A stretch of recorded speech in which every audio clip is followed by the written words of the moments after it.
finished.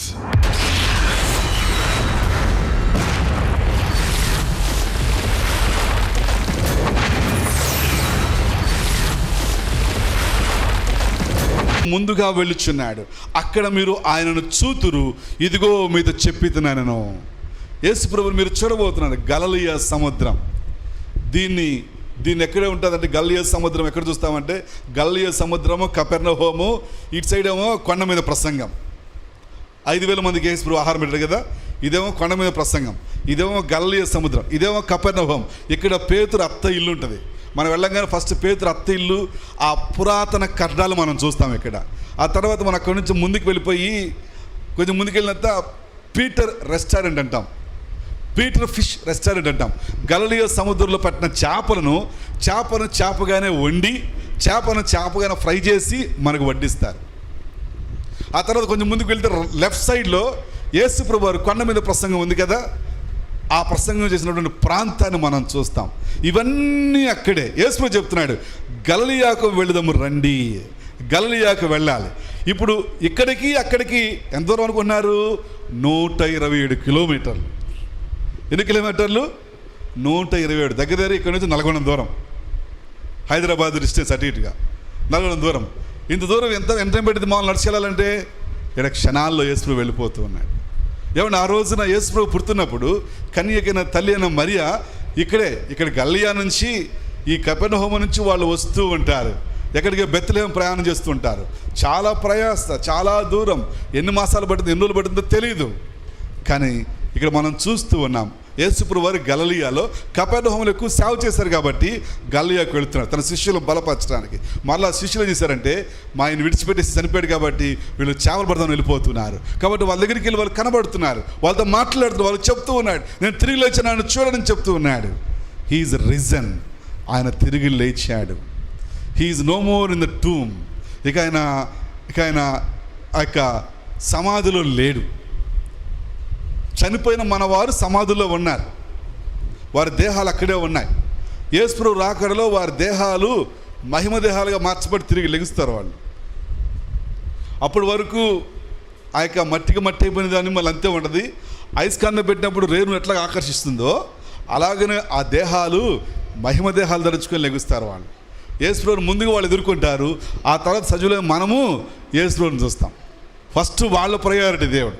అందుకే క్రీస్తునందు మృతులైన వారు ధన్యులు అంటాడు. ఫస్ట్ ప్రయారిటీ వాళ్ళకి ఇచ్చారు. జాగ్రత్తగా వచ్చింది. మా అమ్మగారు, మా తమ్ముడు, మా గ్రాండ్ ఫాదర్, మా నాయనమ్మ, వీళ్ళందరూ కూడా మొదటిగా వారు యేసు ప్రభువుతో వస్తారు. అప్పుడు మనం వారిని చూస్తాం. రక్షణ పొందిన వారైతే, పాపం విడిచిపెట్టిన వారైతే, బాప్తిజం పొందిన వారైతే. జాగ్రత్త గమనించండి. కాబట్టి ఇక్కడ ఏం చూస్తున్నామంటే, యేసు ప్రభు పునరుద్ధానాన్ని స్త్రీలు ప్రకటిస్తూ ఉన్నారు. He is risen. ఆయన తిరిగి లేచాడు. ఆయన సమాధిలో లేడు. పౌలు భక్తుడు చెప్తున్న మాటలు ఇక్కడ జ్ఞాపకం చేసుకుందాం. 1 కొరింథీ పత్రికలో 15వ అధ్యాయము 14-17 వచనాలు మనం చూస్తే, 1 కొరింథీ పత్రిక 15వ అధ్యాయము 14-17 వచనాల్లో, మరియు క్రీస్తు లేపబడిన ఎడల మేము చెయ్యు ప్రకటన వ్యర్థమే, మీ విశ్వాసమును వ్యర్థమే. 2000 సంవత్సరాల నుంచి బోధిస్తున్న బోధ ఏమిటంటే, యేసు ప్రభు వారు చనిపోయి తిరిగి లేచాడు. యేసు ప్రభు వారు సిలువబడి తిరిగి లేచాడు. Since 2000 years we are preaching about the cross and Christ and his resurrection. That's why the Christians is still alive. ఏమైనా ఆలోచించేద్దాం. పౌలు చెప్తున్నాడు ఇక్కడ, క్రీస్తు లేపబడిన ఎడల మేము చేయు ప్రకటన వ్యర్థం, మీ విశ్వాసము వ్యర్థం. 17వ వచనంలో, క్రీస్తు లేపబడిన ఎడల మీ విశ్వాసము వ్యర్థమే, మీరింకను మీ పాపములలోనే ఉన్నారు. క్రీస్తు పునరుద్ధానము ఏం చేస్తుందంటే, మనను పాపము నుండి, శాపము నుండి, నరకము నుంచి విడిపిస్తుంది. You are free from sinful life. Yesu ప్రభు పునరుద్ధానుడయ్యాడు కాబట్టి నీ పాపాలు క్షమించబడ్డాయి. నువ్వెంతటి ఘోర పాపమైనా సరే, ఎంతటి ఘోర పాపాలు చేసినా సరే, యేసు ప్రభు వారు క్షమించే దేవుడు, యేసు ప్రభు వారు చేర్చుకునే దేవుడు. గమనించండి. ఆయన నీ కోసం, నీ పాపాల కోసం చనిపోయాడు, సమాధి చేయబడ్డాడు, తిరిగి లేచాడు. పౌలు దీన్ని నిర్ధారణ చేస్తూ ఉన్నాడు. ఒకవేళ ఆయన తిరిగి లేవకపోతే, ఆయన పునరుద్ధరణ కాకపోయినట్లయితే మేము చేసే బోధ వ్యర్థం. ఎందుకు ఈ మాట అన్నాడంటే, ప్రజలందరూ కూడా వ్యర్థమైన వాటిని వెతుకుతూ ఉన్నారు, వ్యర్థమైనటువంటి వాటిని చూస్తూ ఉన్నారు, వ్యర్థమైన ఆరాధనలు చేస్తూ ఉన్నారు. ఆ కాలంలో పౌలు దీన్ని గుర్తించి, గమనించి, తన ఆత్మలో తట్టుకోలేక ఆయన మాట్లాడుతూ ఉన్నాడు. క్రీస్తు యొక్క పునరుద్ధానం, హీ ఈజ్ రిజన్. క్రీస్తు యొక్క పునరుద్ధానం నెంబర్ 1, ఇట్స్ ఏ హిస్టారిక్. ఇది చరిత్ర. మీ అందరూ తెలుసు, క్రీస్తు శకం క్రీస్తు పూర్వం అని చరిత్రను విభజించారు.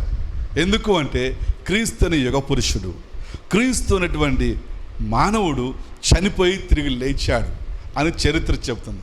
రోమా చరిత్ర గ్రంథాలు సాక్ష్యమిస్తూ ఉన్నాయి. అపోస్తుల కార్యముల గ్రంథములో 1వ అధ్యాయములో 22వ వచనంలో మనం చూస్తే, అపోస్తుల కార్యములు 1వ అధ్యాయము 22వ వచనములో పేతురు వీళ్ళతో మాట్లాడుతూ చెప్తూ ఉన్నాడు, ఆయన మన మధ్య సంచరించుచున్న కాలమంతయు మనతో కలిసి ఉన్న వీరులు ఒకడు మనతో కూడా ఆయన పునరుద్ధానమును గురించి సాక్షి ఉండుట ఆవశ్యకమని చెప్పాను. హల్లెలూయా. ఏం మాట్లాడుతున్నారు ఇక్కడ అపోస్తలుల గ్రంథం, లూకా సువార్త ఎవరు రాశారు?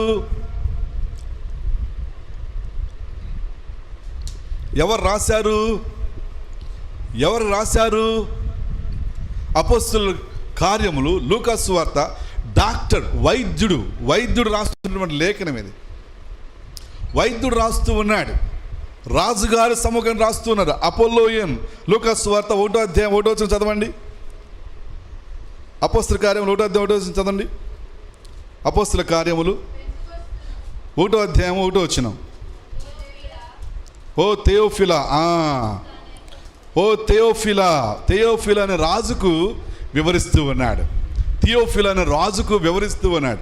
ఓ మహారాజా, ఓ థియోఫిలా అని చెప్తూ ఉన్నాడు. క్రీస్తు ఇదిగో ఆయన చరిత్రకారుడు. క్రీస్తు ఏదో వీళ్ళు చెప్తున్నటువంటిగా ఒట్టి మాటలు కాదు, ఆయన నిజం. ఆయన చనిపోయి తిరిగి లేచాడు. జాగ్రత్తగా గమనించండి. వైద్యుడు, డాక్టర్, సైన్స్ ఒత్తిగా ఏది నమ్మదు. ఇక్కడ డాక్టరే పూనుకొని రాస్తూ ఉన్నాడు, యేసు ప్రభువారు చనిపోయి తిరిగి లేచాడు అని. దాన్ని లూకా సువార్త అంటాం. ఆయన రాసిందే ఈ అపోస్తల కార్యములు కూడా. కాబట్టి పేతురు మాట్లాడుతున్నాడు, మనతో కూడా ఆయన పునరుద్ధానం గురించి సాక్షి ఉన్నవాడు మనతో ఉండాలి. అపోస్తల కార్యముల గ్రంథం 4వ అధ్యాయము 2వ వచనం. వారు ప్రజలకు బోధించుటయు యేసును బట్టి మృతులలో నుండి పునరుద్ధానము కలుగును ప్రకటించుటయు చూచి కలవరపడి వారి మీదకు వచ్చి. చూసారా ఏం బోధిస్తున్నారు అపోస్తలులు, పేతురు, వీళ్ళు అంటే యేసును బట్టి మృతులలో నుండి పునరుద్ధానము కలుగును. ఏం చెప్తున్నారు వాళ్ళు? ఇదిగో మీరందరూ చనిపోయిన తర్వాత జీవితం లేదనుకున్నారు కదా. ఓ యెరూషలేము, యూదయ, సమరయ పట్టణ ప్రజలారా, గలిలయ ప్రజలారా, మరణము తర్వాత పునరుద్ధానం లేదనుకున్నారు కదా. ఒకటి మేము చెప్తాం, ఇప్పుడు మృతులలో నుండి యేసు ప్రభు లేచాడు. మరణం తర్వాత పునరుద్ధానం ఉన్నది. మరణము నీ ముగింపు కాదు. మరణము తర్వాత అసలైన జీవితం ప్రారంభం కాబోతుంది. కాబట్టి దానికోసం నువ్వు శ్రమించు, దానికోసం నువ్వు పాటుపడు, దానికోసం నువ్వు శ్రమపడు అని వారు ప్రకటిస్తూ ఉంటే ఏం జరుగుతుంది ఇక్కడ అంటే, వారిలో కలవరం వచ్చేసింది, భయం వచ్చేసేసింది. ఇదేంట్రా కొత్త బోధ, ఇదేంట్రా కొత్త మతము, ఇదేంట్రా మన గ్రంథాలు చెప్పట్లేదు, మన దేవతలు, మన దేవుళ్ళు చెప్పట్లేదు, వీళ్ళేంట్రా పేతురు, యాకోబు, యోహాన్లంట, వీళ్ళేంట్రా కొత్త మతాన్ని బోధిస్తున్నారు అని వారిని పట్టుకొని చెరసాల్లో వేసి, వారిని తల శిరచ్ఛేదనం చేసి చెరసాల్లో వేసి భయభ్రాంతులకు గురి చేస్తూ ఉన్నారు. ఈ రోజుల్లో మనం చూస్తూ ఉన్నాం. ఆయా దేశాల్లో మనం చూస్తే ఏమండి ఇదే జరుగుతూ ఉంది. బైబిల్ పట్టుకుంటే ఏంటంట, బైబిల్ పట్టుకుంటే బంధించేస్తున్నారు, బైబిల్ పట్టుకుంటే లేనిపోయిన మీద మనిషిని పెట్టేస్తున్నారు. మనము ప్రార్థన చేయాలి, బాగా బలంగా ప్రార్థన చేయాలి. దేవుడు ఎవరు అంటే ఏమండి, ఆయన అన్నాడు, మిమ్మల్ని ముట్టినవాడు నా కనుగుడ్డును ముట్టిన వారితో సమానం అన్నాడు. ఇశ్రాయేలు ప్రజలకు గమనించండి, వెనక ఫరో సైన్యము తరుముతా ఉంది. ఫరో సైన్యము తరుముతా ఉంటే ముందు ఎర్ర సముద్రం, ఎటువలలో తెలియని పరిస్థితి. దేవుడు అన్నాడు, మోషే కొనసాగు, భయపడవాగా అన్నాడు. కర్ర చాచాడు, కర్ర చూపాడు సముద్రం వైపు. సముద్రం రెండుగా పాయలుగా విడిపోయింది. ఆరిన నేల మీద నడిచినట్టుగా సిమెంట్ నడుచుకుంటూ పెడుతూ ఉన్నారు. వెనకాల ఫరో సైన్యము. దేవుడు అక్కడ అగ్నిస్తంభాన్ని నిలిపాడు. ఆ తర్వాత అగ్నిస్తంభాన్ని తొలగించాడు. వారు కూడా అలాగూ చేసి ఈ యొక్క సముద్రం దాటాలని సముద్రంలోకి వచ్చారు. ఒక్కసారి సముద్రం కలిసిపోయింది, జల సమాధి అయిపోతూ ఉన్నారు. దేవుని పిల్లలారా, ఈ రోజున ఆలోచన చేయాలి. ఇట్స్ ఎ హిస్టారిక్ గమనించండి. మనం చూస్తున్న గత 2 సంవత్సరాల క్రితం ఇశ్రాయేలు మీద హమాస్ దాడులు. ఇశ్రాయేలు మీద 5,000 రాకెట్లు వేశారు. 5,000 రాకెట్లు వేశారు. ఒక్క రాకెట్ కూడా వాళ్ళని హిట్ చేయలేకపోయింది. ఏమండి, నిద్రపోతున్న సమయంలో దొంగ దెబ్బ తీశారు. నిద్రపోతున్న సమయం తెల్లవారు 4-5 గంటలకు నిద్రపోతూ ఉంటారు. ఆ సమయంలో యవనస్తులు బయట వచ్చి పార్టీ చేసుకుంటా ఉన్నారు. ఒక్కసారి వారి మీద దాడి చేశారు. ఈరోజు మనం చూస్తే ఎక్కడ భూమిలో 30 అడుగులు 50 అడుగుల లోతులో ఉన్నటువంటి సొరంగాలను వాళ్ళు ధ్వంసం చేస్తూ ఉన్నారు. ఏమండి, ఇశ్రాయేలు పక్షంగా దేవుడు ఉన్నాడు. ఆయన సజీవుడు అని ఇక్కడ మనం చూస్తూ ఉన్నాం. ఆయనే మళ్ళా ఆ యెరూషలేములోకి రాబోతున్నాడని బైబిల్ చెప్తోంది. ఆయన రాకడలో ప్రపంచమంతా కూడా పరిస్థితులన్నీ మారిపోతాయి. ఇప్పటికే అన్నీ జరుగుతూ ఉన్నాయి. గమనించండి, మనం చూస్తూ ఉన్నాం. దేశాల్లో ఇతర దేశాలు జోక్యాలు చేసుకోవడం మనం చూస్తూ ఉన్నాం కదా. మన యొక్క ఢిల్లీ ముఖ్యమంత్రి గారి గురించి జర్మనీ నిన్న రాత్రి నేను న్యూస్ చూస్తున్నాను. జర్మనీ వాళ్ళు, అమెరికా వాళ్ళు చెప్తున్నారంట, మీరు చేసేటువంటివి న్యాయబద్ధంగా ఉండాలి అని చెప్తూ ఉన్నారు. అంటే జోక్యం చేసుకున్నారు బయట దేశాల వాళ్ళు. ఇలా జోక్యాలు ఏమవుతుందంటే అంతర్గత తగాదాలు, దేశ తగాదాలకి దారి తీస్తాయి. తద్వారా క్రీస్తు విరోధి వస్తాడు, సంధి చేయడానికి ప్రయత్నం చేస్తాడు. సంధి చేసే చివరికి యెరూషలేములో దేవాలయం కట్టడానికి ప్రారంభిస్తాడు. దేవాలయం కట్టి వెళ్ళిపోయి నేనే యేసుప్రభువుని కూర్చుంటాడు. అప్పుడు యేసే రాకడ దిగొస్తుంది. హల్లెలూయా. It's a historic. క్రీస్తు మరణ పునరుద్ధానము చరిత్ర. క్రీస్తు మరణ పునరుద్ధానము చరిత్ర. క్రీస్తు మరణ పునరుద్ధానము చరిత్ర. నెంబర్ 2, క్రీస్తు మరణ పునరుద్ధానము డిఫీటెడ్ టు డెత్. మరణాన్ని ఓడించుట. మరణాన్ని చెప్పండి, మరణాన్ని డిఫీట్ ద డెత్. మరణాన్ని ఓడించుట. గమనించండి, ప్రపంచ చరిత్రలో మరణాన్ని ఓడించిన వాళ్ళు ఎవ్వరూ లేరు. బైబిల్ చెప్తుంది, book of Hebrews chapter 2 verse 15 Bible చెప్తుంది, జీవితకాలమంతయు మరణ భయము చేత దాస్యమునకు లోబడిన వారిని. జీవితకాలమంతయు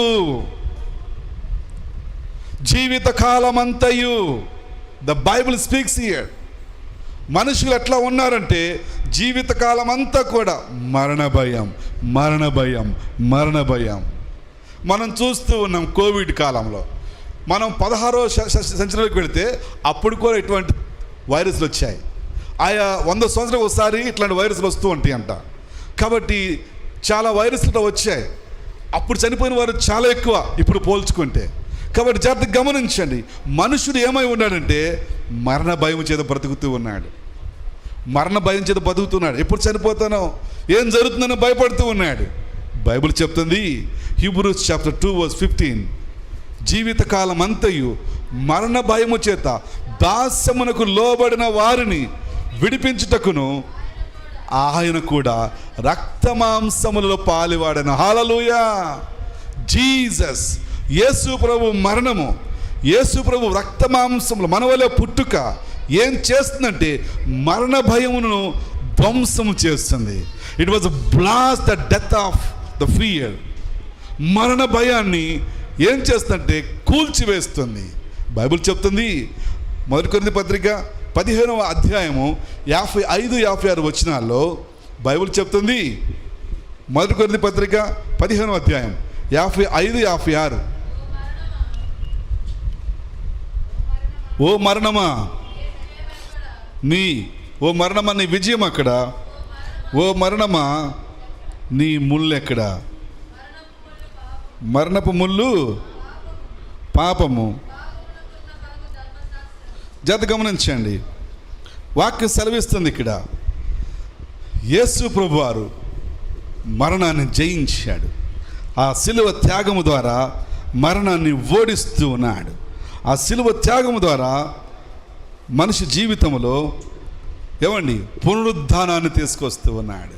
కాబట్టి పౌలు చెప్తున్నాడు, ఓ మరణమా నీ విజయం ఎక్కడా? ఓ మరణమా నీ ముళ్ళు ఎక్కడా? యేసయ్య మరణపు ముళ్ళను విరిచేశాడు. యేసయ్య మరణపు ముళ్ళను విరిచేశాడు. ఇక నువ్వు మరణానికి భయపడిన అవసరంలా. యేసుక్రీస్తుని నమ్ముకుంటే ఈ లోకాన్ని విడిచిపెడితే నువ్వు పరలోకం వెళతావు. Praise the lord. ఏ గ్రంథము చెప్పటము లేదు, పరిశుద్ధ గ్రంథం మాత్రమే చెప్తుంది. ఏ బోధ చెప్పటము లేదు. ఎవ్వరు ప్రపంచంలో ఎవ్వరు చెప్పలేరు, కేవలం బైబిల్ మాత్రమే చెప్తుంది. మరణపు ముళ్ళును దేవుడు విరిచాడు. ఇక మనం మరణిస్తే భయపడిన అవసరంలా. నిత్యత్వంలో యుగాలు ఆయనతో ఉండబోతూ ఉన్నాం. మన కుటుంబం అంతా మనం అక్కడ చూడబోతున్నాం ఎప్పుడైతే మనం ఆయన అంగీకరిస్తామో. కాబట్టి దేవుని పిల్లరా, ఈరోజున ఆలోచన చేయాలి. యేసు ప్రభు పుట్టుక, యేసు ప్రభు శిలువ మరణం, యేసు ప్రభు శిలువ మరణము ఏం చేస్తుందంటే మరణాన్ని ఓడిస్తుంది. మరణాన్ని ఓడిస్తుంది. యేసు ప్రభు మరణం ఏం చేస్తుంది అంటే అపవాదిని ఓడించేస్తుంది. 4వదిగా యేసు ప్రభు మరణం ఏం చేస్తుందంటే అపవాది యొక్క ప్రభావం నుండి మనల్ని విడిపించింది. బైబిల్ చెప్పాడు, ఆదికాండం 3వ అధ్యాయంలో ఆయన నీ తల మీద చితక తొక్కును అన్నాడు. ఆయన్ని తలను చితక తొక్కును అన్నాడు. యేసయ్య సిలువ రక్తము, ఆయన పాదాలు ఏం చేసిందంటే ఆ రక్తము కారినప్పుడు అపవాది తల చిట్లిపోయింది, పగిలిపోయింది. జాగ్రత్త గమనించండి. ఇక అపవాదికి మనము భయపడిన అవసరం లేదు. ఈ రోజున చాలామంది ప్రతి విషయంలో అపవాది భయపడిపోతూ ఉంటాం. అపవాది చేస్తున్న బాణాలకు మనం లోబడిపోతుంటాం. అపవాది పెడుతున్న భయభ్రాంతికి గురవుతూ ఉంటాం. అపవాది చెప్తుంటాడు, నువ్వు జయించలేవు, నీ వల్ల కాదు, నీకు ధైర్యం చాలదు. జాగ్రత్త గమనించు, నీ ధైర్యము చాలదు, నువ్వు జయించలేవు చెప్తూ ఉంటాడు. మొన్న నేను గురువారం అయితే చాలా బాధతో ఉన్నాను. ఏంది ప్రభా, సమాధుల తోటకి వెళ్ళి కనీసం సంవత్సరం ఒకసారి కదా వెళ్ళి చూడాలి ప్రభా, వెళ్ళి చేయాలి ప్రభా అని చెప్తున్నాను. నా భార్య చెప్తాను, ఏం చేస్తా ఉంటుంది. ఇంకా 6 గంటల టైం లేచి మా నాన్న ఫోన్ చేసి బయట రా నాన్న అని చెప్పాను. బయటికి వెళ్ళిపోయి ఇద్దరం కలిసి వెళితే అక్కడ ఎంత చెత్త పెరిగిపోయింది సమాధుల మీద. ఏం చేయాలి ప్రభా అన్నప్పుడు ఎవరో పిల్లలు వచ్చారు, వాళ్ళే మేము తీస్తామండి మాకు ఎంతోకంత ఏమంటే 1000 రూపాయలు వాళ్ళకి ఇచ్చేసేసి శుభ్రం చేయించుకున్నాం. ఎంత సంతోషం వచ్చిందండి నా హృదయంలో. అప్పుడు ఒక వాక్యం దేవుడు నాకు చూపించాడు, రోమపత్రికలో ఒక వాక్యం చూపించాడు. ఏముంటుందంటే ఆ వాక్యంలో, నువ్వు భయపడమాకు, నువ్వు ధైర్యంగా అడిగాయి, నీకు విజయం వస్తుందని చెప్పాడు. అప్పుడు నేను భయపడతాను. బయటికి వెళ్తే, షాప్కి వెళ్తే ఏందన్నా బాధగా ఉన్నా, ఏమైందని చెప్పాను అన్నాడు వేరే తమ్ముడు. ఏం కాలేదు తమ్ముడు అన్న, బయటికి లేదు నీకు ఏదో బాధగా ఉన్నది చెప్పాను అన్నాడు. కాబట్టి జాగ్రత్తగా గమనించండి. కారణం ఏమిటంటే బైబిల్ అంతా మనం తరచు చూస్తే యోసేపు ఐగుప్తులో చనిపోతే యోసేపు చెప్తాడు, దేవుడు ఒక రోజు మీకు ఇశ్రాయేలు దేశాన్ని ఇస్తాడు, మీరు అక్కడికి వెళ్ళినప్పుడు నా యొక్క శల్యములను అంటాడు. అంటే ఎముకలు నా యొక్క శవాన్ని తీసుకెళ్ళి మీతో పాటు అంటాడు. యోసేపు ఎముకలు 40 సంవత్సరాలు ఇశ్రాయేలుతో పాటు ప్రయాణం చేసిన అరణ్యంలో. జాగ్రత్తగా గమనించండి. బైబిల్ దేవుని యొక్క పిల్లలకు, వారి చావుకు, వారి యొక్క పార్థివ దేహాలకు ప్రత్యేకత ఇచ్చాడు. కాబట్టి బయట దేశంలో మనం చూస్తే పెళ్ళి వచ్చిందనుకోండి, ఆ సమాధి దగ్గరికి వెళ్ళిపోయి కూర్చొని ప్రార్థన చేసుకొని పూలదండేసి ఏమైనా గడ్డి ములిసి పీకి వస్తారు. బయట దేశాలు బాధ వచ్చిందనుకోండి, సమాధి దగ్గర కూర్చొని అమ్మ నాన్న ఈ బాధతో ఉన్నానని చెప్పుకొని ఏడ్చి వస్తుంటారు. అంటే జాగ్రత్త గమనించండి. అంటే ఎంత పూర్వీకులు, వారి తల్లిదండ్రులు వారిని ఎంతగా గౌరవిస్తున్నంతగా ప్రేమిస్తున్న ఆలోచన చేయండి. ఇది బైబిల్లో మనం చూస్తాం. బైబిల్లో యోసేపు యొక్క ఎముకలను వారు క్యారీ చేస్తారు 40 సంవత్సరాలు. ఏం అవసరం. ఎందుకంటే బైబిల్ చెప్తుంది రేపు పొద్దున పునరుద్ధానం ఉన్నదని. బైబిల్ చెప్తుంది, సముద్రంలో ఉన్న శవములను సముద్రం రేపొద్దున దేవునికి అప్పగించబోతుందని. గమనించాను. ప్రభు నమ్ముకోకపోయినా ప్రతి ఒక్కరూ పునరుద్ధానం అవుతారు. ప్రభు నమ్మిన వారు మాత్రం ఏమవుతారంటే ప్రభు దగ్గరికి వెళ్తారు. ప్రభు నమ్మని వారు ఏమవుతారంటే నరకానికి వెళ్తారు. అదే చూస్తున్న మత్తయి సువార్త 25వ అధ్యాయంలో యేసు చెప్తాడు, గొర్రెలు మేకలను వేరు చెయ్యండి అంటారు. నీతిమంతులు అనీతిమంతులు అని చెప్తాడు. నీతిమంతుల దగ్గరికి వచ్చేసరికి, అయ్యా మీరు ట్రెండ్ అయ్యా అంటారు. ఏంటి ప్రభువా అంటే, నేను రోగినే ఉన్నాను, మీరు నన్ను చూడవచ్చారు, నేను ఆకలితో నాకు మీరు ఆహారం పెట్టారు, ఇది నేను వస్త్రహీనుడిగా నాకు వస్త్రాలు ఇచ్చారు, మేము ఎప్పుడు చేసాం ప్రభు అంటే, మిక్కిలి అల్పులని వెళ్ళి మీరు చేశారు కాబట్టి నాకు చేసినట్టు అన్నాడు యేసు ప్రభు. గమనించాను. కాబట్టి అపవాది ఏం చేస్తాడంటే, మనం ఎంత ప్రార్థనా పరులమైనా మనలో అనుమానం తీసుకొస్తాడు, బాధను తీసుకొస్తాడు. బాధ వచ్చినప్పుడు డిస్కరేజ్మెంట్లోకి వెళ్తాం, నిరుత్సాహంలోకి వెళ్ళిపోతాం, చాలా దుఃఖపడిపోతాం. ఎంతగా పెద్దగా చూపిస్తాడు, పెద్ద సినిమాలా చూపిస్తాడు. కాబట్టి అపవాదిని యేసు ప్రభు వారు సిలువలో ఓడించాడు. గలతీ పత్రికలో మనం చూస్తాం ఆ మాట. యేసయ్య స్త్రీ గర్భమున పుట్టి అపవాదిని ఓడించడం. గమనించాను. ఈ రోజున మనం ఆలోచించాలి. యేసయ్య పునరుద్ధానం మనం చూస్తూ ఉన్నాం. పునరుద్ధానం మనం చూస్తున్నాం. అది చరిత్ర సంబంధమైనది. అది మరణాన్ని ఓడించింది, అది అపవాదిని ఓడించింది. 4వదిగా యేసయ్య మరణము ఏం చేస్తుందంటే, ఇట్ ప్రొక్లైమ్స్ క్రైస్ట్ డీటీ. క్రీస్తు యొక్క దైవత్వమును ప్రకటిస్తుంది. రోమపత్రిక 1వ అధ్యాయం 5వ వచనం. Romans chapter 1:5. యేసుక్రీస్తు శరీరమును బట్టి దావీదు సంతానముగాను మృతులలో నుండి పునరుద్ధానుడైనందున పరిశుద్ధమైన ఆత్మను బట్టి దేవుని కుమారుడుగాను ప్రభావముతో నిరూపింపబడేను. కాబట్టి మృతులలో నుండి పునరుద్ధానుడైనందున, కాబట్టి ప్రతి ఒక్కరికి పునరుద్ధానం ఉంటుంది. నువ్వు యేసుని యాక్సెప్ట్ చేయకున్నా, యాక్సెప్ట్ చేస్తే ఆయనతో యుగయుగాలు ఆయన మహిమలో పరలోకంలో ఉంటాం. యాక్సెప్ట్ చేయకుంటే మనం యుగయుగాలు నరకంలో యాతన పడుతూ ఉంటాం. ఈ లోకంలో ఏమైనా ఉండొచ్చు, ఈ లోకంలో పేరు ప్రఖ్యాతులు ఉండొచ్చు, ఈ లోకంలో ఉన్నతమైన స్థానంలో ఉండొచ్చు, ఈ లోకంలో ఏమీ లేకుండా ఉండొచ్చు, ఒంటరిగా ఉండొచ్చు, అనాథగా ఉండొచ్చు, ఏ స్థితిలో ఉండొచ్చు. యేసుని అంగీకరిస్తే నువ్వు యుగయుగాలు ఆయనతో ఉండబోతూ ఉన్నావు. బైబిల్ చెప్తుంది ఇక్కడ, మృతులలో నుండి పునరుద్ధానుడైనందున పరిశుద్ధమైన ఆత్మను బట్టి దేవుని కుమారుడుగాను ప్రభావముతో నిరూపింపబడ్డాడు. యోహాను సువార్త 20వ అధ్యాయము 27-28 వచనాల్లో మనం చూస్తే, 29 వచనాలు చూస్తే మనం, తరువాత తోమాను చూచి, నీ వ్రేలు ఇటు చాచి నా చేతులు చూడు, నీ చేయి చాచి నా ప్రక్కలో ఉంచి అవిశ్వాసివి కాక విశ్వాసివై ఉండు. గమనించండి. అప్పుడు తోమా చెప్తున్న మాటలు 28వ అధ్యాయం, జాన్ చాప్టర్ 20:28. అందుకు తోమా, నా ప్రభువా నా దేవా అనేను. గమనించండి. తోమా చెప్తున్నాడు ఇక్కడ, my lord my god, my lord my god. తీతు పత్రికలు కూడా ఉంటుంది, ఆయన సర్వాధికారిని దేవుడు అని ఉంటుంది. ఆయా పత్రికల్లో ఉంటుంది యేసు ప్రభు గురించి దేవుడు. తోమా ఒప్పుకున్నాడు, నువ్వు దేవుడవు, నువ్వు దేవుడు కాబట్టే చనిపోయి సిలువ వేయబడి తిరిగి లేచావు. నా చేతులు చూడు, నా ప్రక్కలో చూడు, నా కాళ్ళు చూడు, యేసు ప్రభు చెప్తున్నాడు. అవి చూచి సాగిలపడి ఏడుస్తూ మై లార్డ్ మై గాడ్ అంటూ ఉన్నాడు. కారణం ఏమిటంటే, తోమా యొక్క నేత్రాలు వెలిగించబడ్డాయి. తోమాకు యేసయ్యలో దేవుడు కనబడుతూ ఉన్నాడు. ఈరోజున చాలామందికి యేసయ్యలో దేవుడు కనబడటం లేదు. ఒక మత ప్రచారకులు కనబడుతూ ఉన్నాడు, ఒక ప్రాంతానికి చెందిన వారు కనబడుతూ ఉన్నారు తప్ప యేసు ప్రభు వారు ప్రపంచ దేవుడని అర్థం చేసుకోవట్లేదు. అపోస్తల కార్యములో యేసుక్రీస్తు అందరికీ ప్రభు అని భక్తుడైన పౌలు ప్రకటిస్తూ ఉన్నాడు. కాబట్టి యేసు ప్రభు ఎవరు అంటే దేవుడు. దేవుడు కాబట్టే చనిపోయి సమాధి చేయబడి తిరిగి లేచాడు. కాబట్టి దేవునికి అవతారం ఎత్తవలసిన అవసరం లేదు. He died really. He was kept in the tomb. ఆయనను సమాధి చేశారు, ఆయనను సమాధిలో ఉంచారు. ఆయన సమాధికి ఇంకా గొలుసులతో బంధించేసేశారు. ఒకవేళ వారు ఎత్తుకుపోయి ఆయన లేచారని చెప్తారని